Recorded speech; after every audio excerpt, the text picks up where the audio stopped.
Hello, everybody. My name is Jake. Welcome back to Forgotten by Time. Today we will be discussing two serial killers. One you may already know, and one I hope you will have learned about by the end of this episode. So, what serial killer are we going to be talking about today? Because last time we discussed Mr. Pee Wee, Donald Gaskins from South Carolina. So, who are we going to talk about today? Well, for the part that everybody knows, for the serial killer everyone knows, we're going to be talking about Ted Bundy. But here's the reason why. The actual forgotten serial killer is the Miami Strangler. He was never caught. His crime spree lasted from 1964 till 1970. So, in case you don't know, or if you want to learn some more about Ted Bundy, because I know I sure did, let's go move on to Ted Bundy. Theodore Robert Bundy, or Cowell, whichever one, because I assume he had two names, or from a changed name. He was born on November 24th, 1946, in Vermont, of all places. And he was executed on January 24th, 1989. He kidnapped, tortured, and did unspeakable acts on vulnerable women. He confessed to 30 murders. Okay, let's talk about that real quick. 30 murders. It's suspected he did more, but it's confirmed, I'm pretty sure, with 30. So, let's wow, that's a lot of people. So, although it is believed to be more, his motive was he wanted control. He wanted to have people do his bidding, and he would force himself upon vulnerable women, to say the least.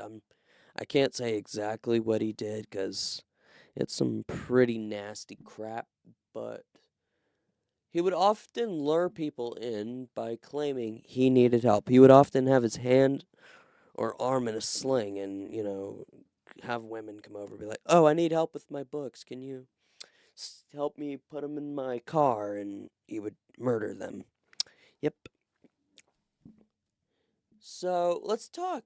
Let's talk real quick about what he did. He would lure people to secluded areas where he killed them, along with some other really nasty things. Like I mentioned, I don't think I'm allowed to say what he did to these people, but we'll just say essay. He essayed a lot of women. He would keep parts of the bodies as trophies, a seeming incredible sign he was a sick, twisted human being.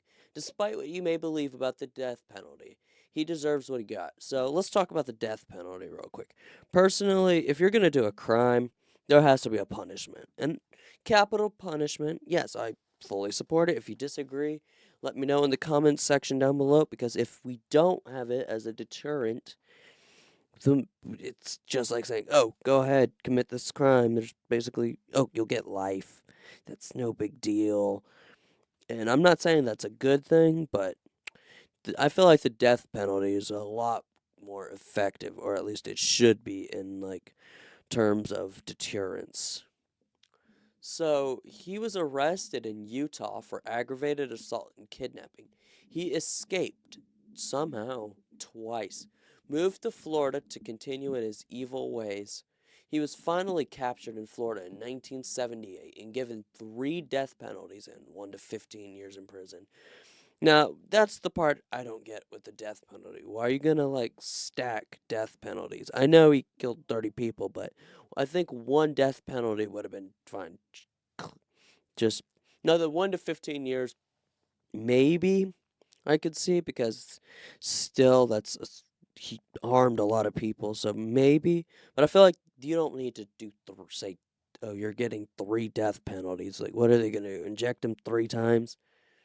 But anyways, moving on. If you disagree, I would love to hear your argument against the death penalty, because I know there's a valid arguments for the death penalty being inhumane. And yes, I have seen examples of this happening. We don't have enough time to discuss it here, but I could probably do an episode about the death penalty and spooky things that's happened because of the death penalty. I have a lot of stories about that. his truly horrific persona was added was when he was a kid, he abused animals. Now, I love animals. Look, I don't like cats, but I would never hurt an animal. That's just awful. Why would you hurt someone so defenseless like an animal? Like, one report said he lit a cat on fire. Let me get this straight. I know I typed this up, but he lit a cat on fire. He hung it from a noose, and he lit the cat on fire. Listen to it screaming in agony and pain. That better get your blood boiling. Be like, oh, I hope this guy is. Oh, I hope he gets what's coming to him, which he does, thankfully. But if you're gonna abuse animals, you're just not. You should never be allowed to go around animals if you're gonna do something bad to them. This man was seriously harming an innocent animal. He also made traps to hurt people. That's one report was he made a what's called a punji trap. If I misspoke or mispronounced it, let me know. It's basically a stake in the ground. They're deployed en masse, which means there's a lot deployed at the same time. But, anyways, he injured a girl by doing this. In his latter years, he attended the University of Washington, where, oddly enough, he was studying Chinese. He became romantically involved with a woman named Diane Edwards, who, in his diaries, he referred to as Stephanie Brooks, who he reported saying was the only woman I ever loved. He worked at a suicide hotline place. Yeah. Um, that's interesting considering what he did. And on the script, it doesn't say that hotline place because, but you guys know what I'm talking about. Anyways, let's move on. His kidnapping slash murder spree started in 1969, where he attempted to kidnap somebody in New Jersey, I believe it was. I might be wrong. I don't remember if it was in New Jersey or not. I could be on the complete wrong side. Correct me if I'm wrong in the comments section, obviously. Uh, by 1974, he had 4 victims.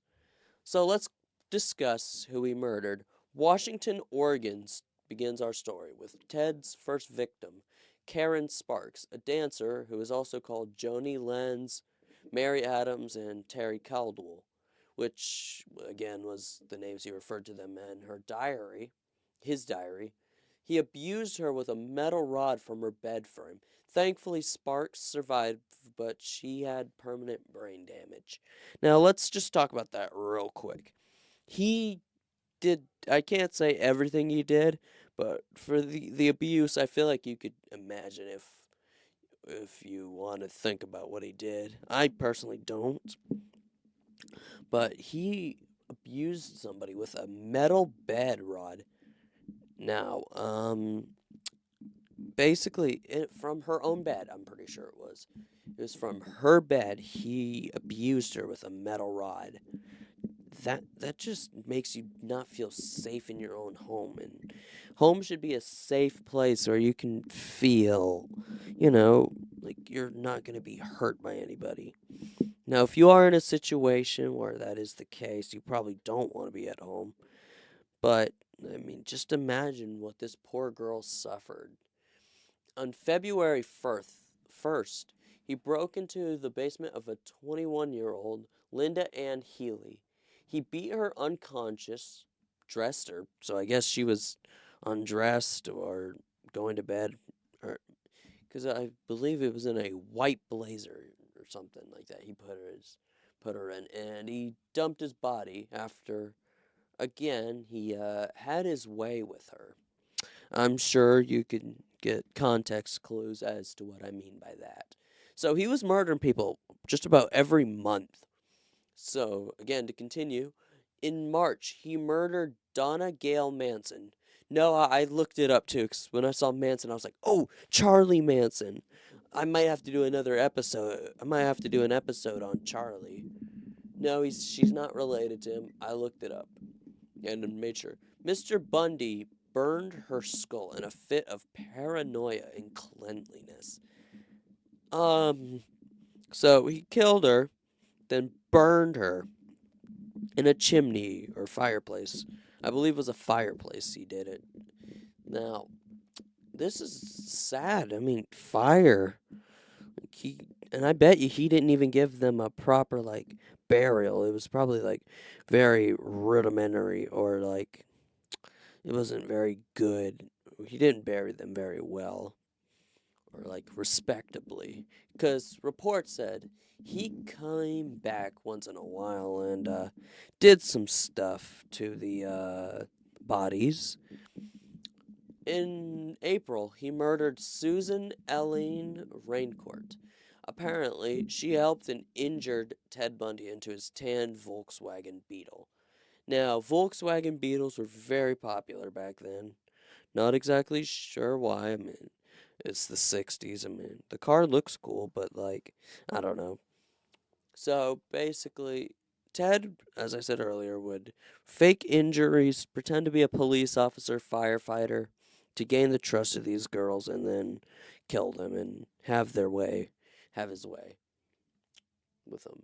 In May, he murdered Roberta Kathleen Parks. He gagged and tied her up, doing things to her along the way. It was reported that Parks was supposed to go get coffee with her friend, but Bundy convinced her to go to a bar with him. Those friends must have been like, oh no. Because there's no way they didn't hear about this, man. And I'm sure they checked on her, or at least texted her, called her, like, hey, are you okay? And I guess whenever they never heard her again, it must have been really sad. In June, he murdered George Ann Hawkins. He hit her with a crowbar. He spent the night with her, then strangled her. The crazy thing is, 3 police officers searched the alleyway where he committed this crime. They didn't find anything. 3 police officers were going over the same area where he murdered this lady. They couldn't find anything. Nothing. Nothing. They couldn't find anything that for evidence that I guess that she had been murdered or anything linking Mr. Bundy to the crime. Finally, there were several other names given by the people that Mr. Bundy killed, but in the meantime, he had released a pamphlet on the prevention of abuse towards women. That's sad. He did that. Yeah. He did it too. That's what's crazy. He is telling women, "Hey, this is how you not get abused." Then he would go and do it, which is insane to me, and a complete contradiction. All right, so let's briefly discuss these names of the people Bundy murdered afterwards. Denise Marie Nusland. There was also an unnamed hitchhiker who I guess, he had beaten and did whatever so badly that they couldn't ID her. Nancy Wilcox, Melissa Ann Smith, Laura Ann Amy. Now we got an escaped one, so that's something. Carol DeRonch escaped, so apparently he accidentally tied her to with the same handcuff on the one arm. So yeah, she escaped obviously, and thankfully. Now I'm not sure why he wasn't arrested after that, but there's still more murders. Carolyn Aline Campbell, Julie Lyle Cunningham, Denise Lynn Oliverson, and here's what's sickening. These next 2 weren't even adults. They were children. Lynette Dawn Culver, who he drowned, I'm pretty sure it was. Here's what's sick. She was 12 years old when Ted murdered her. That is just disgusting. This man is sick, and thank goodness he's gone and been gone for like 30 years. And finally, Suzanne Curtis, who was 15 years old. Yep, he murdered two underage girls. I'm sure there were more because, like I said, he claimed more than 30, but I'm pretty sure it was confirmed to have 30 kills. Leading to his arrest, we can finally discuss how this evil man got caught. The police searched for people named Ted who owned Volkswagen. They went through names of pedophiles, and I'm not sure if if Ted Bundy was on that list of pedophiles because he had a juvenile record which was expunged, obviously. But he made the list of the 100 best suspects. He, of all things, was caught when he was speeding. He had several items with him, including masks and ice picks, which he claimed was for skiing. Which, I guess, if this is happening in like June or a little bit before, couldn't see it, because why the heck are you going skiing in the middle of spring? Now, if it were later on, like, winter or autumn, yeah, I could see it. Well, I couldn't find when exactly this happened, but if you can, let me know in the comments down below. I would love to hear what you guys have to say. If you have any like experiences or like stories of where you heard about this or something like that, please tell me in the comments. I read all my comments, and if I can, I respond. Um, Anyways, he burned evidence with him because like I said, he had some evidence with him, so he burned it after the police let him go on his own recognizance. I believe I said that word right. So basically, they let him go because they didn't have enough evidence to, I guess, arrest him, or it was just a ticket. They finally caught him after his car was impounded, and they found hair follicles in the car, linking him to these awful crimes. In October, he was given bail after being charged with assault. I believe the bail was about $15,000, which his parents paid, believe it or not. That's just sick that their parents were like, that would pay it. Me personally, I would leave him in jail. If he's gonna do all that crap, you do the consequences. Yeah. And basically, yep, he's an escape artist too. In June of 1977, he planned an escape from prison. So during the recess, he asked to visit a law library to research his case, which makes sense. You want to be educated on what you're going to say, because as I'll point out later, if I don't mention it later, it'll be mentioned now. He represented himself, I'm pretty sure. Yeah, he represented himself because he said he was smart enough to do it. So, yeah, that happened. Thankfully, he was caught 6 days later.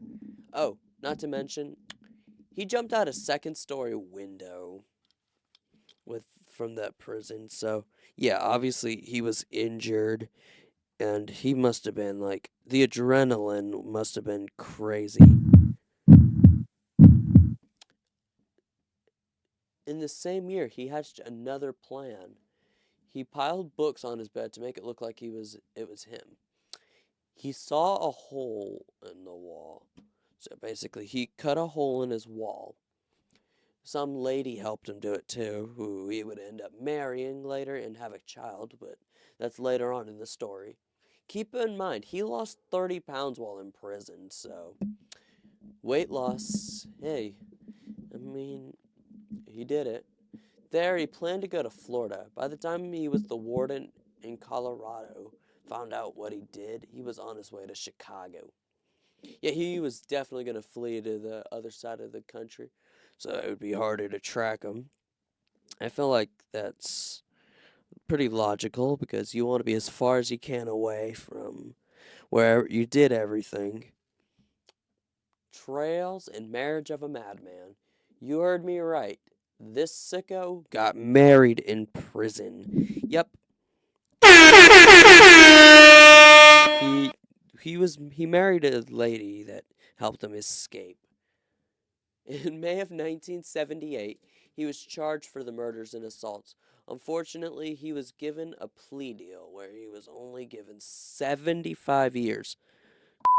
75 years for everything, all those murders. Now, later he would be put on death row, obviously, as you know, he was executed in 1989 or 91. It says it later on here. um, Let me explain. There's a law that constitutes marriage. If declared and accepted in a court, the couple would be seen as married. That's exactly what happened. What he did was he proposed to Rose, not Rose, that was his daughter. He proposed to Miss Boone. I forgot the lady's name. I remember her last name was Boone. And she accepted. So maybe he like brainwashed her or something, or maybe she liked him. Now, she moved closer to Florida to, work on the case, I guess. But, yeah, they were married, which is weird, which really takes into context the phrase, nice guys finish last. Oh, goodness. I'm not sure exactly what he was trying to do here with the marriage, but let's move on. In 1981, his wife had their only known child, Rose Bundy. She is still alive. I believe she's in her 40s, and she has an Instagram account. It's, I forgot the name of the Instagram account, but I'm going to go follow it and see if I can find anything about it and maybe do like a follow-up episode. Not obviously in like a legal way, I'll do it, obviously, if for some reason I need to worry about that. But I felt like I should be okay. He bribed a judge, or I guess warden, not a judge, a prison warden, to let him go sleep with his wife and have a baby.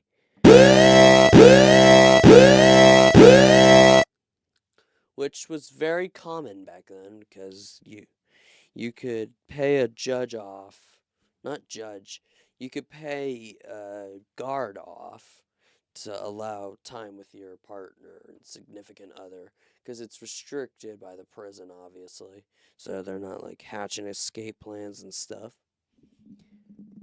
He was executed in 1989, as I stated at the beginning. Yep, January 24th, 1989.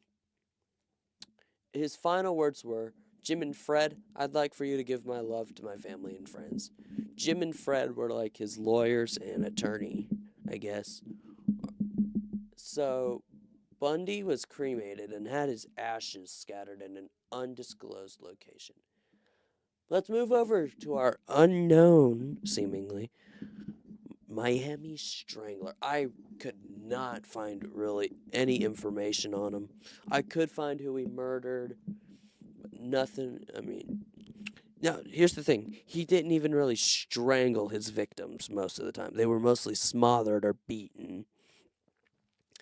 Sneaky killing. Despite the name, like I said, he didn't strangle people, mostly shooting or smothering. I will give the names of the victims. Some of the things that were done might get this video demonetized, and I really enjoy doing this for you guys, so I think you can understand when I say I can't say a lot of the things he did to these women. Mary E. McGreevy. She was smothered with a pillow. Now that's how they found her. They found her with a shot, a 22 caliber pistol shot right behind the ear. But it was also reported she was smothered with a pillow. Sylvia Valdez, Bernadita Gonzalez, Sherivon Dolores Wood, Mary Louise Clark Danford, Ruth Boner, yes, Maddie Ophelia Harris, Regina Bonanno, Patrick Finer Newkirk. Now, here's some differences and similarities between our two serial killers. Ted, he's probably one of the most notorious serial killers ever. He's well known, unlike our Miami Strangler, who they couldn't even find a name for the guy who killed all these women. But Ted, he had a name that we knew of. and the Miami Strangler was never caught. His crime spree lasted from 1964 to 1970, and Bundy's lasted from I think 71 to 80, no, to 79. So roughly 8 years, while Miami Strangler lasted 6. Difference is, yeah, like I said, Ted was caught. The Miami Strangler was not caught, which is scary because he could still be out there. I'm not trying to induce paranoid fear, but yeah, he could still be out there. We don't know because we never got a name. Now there was a felon that they had caught who they thought was the Miami Strangler, but he wasn't. So he was on his 4th felony. So I don't know. Maybe he was just trying to lay low. He was a truck. The guy that they caught was a truck driver. Anyways, I really appreciate you guys hanging in there and listening to this. Our series, unfortunately, will have to be drawing to a close soon because I'm going to be graduating very soon. So thank you so much for listening to this episode of Forgotten by Time. I'm your grateful host, Jacob Mergel, and I'll see y'all in the next vid. Goodbye.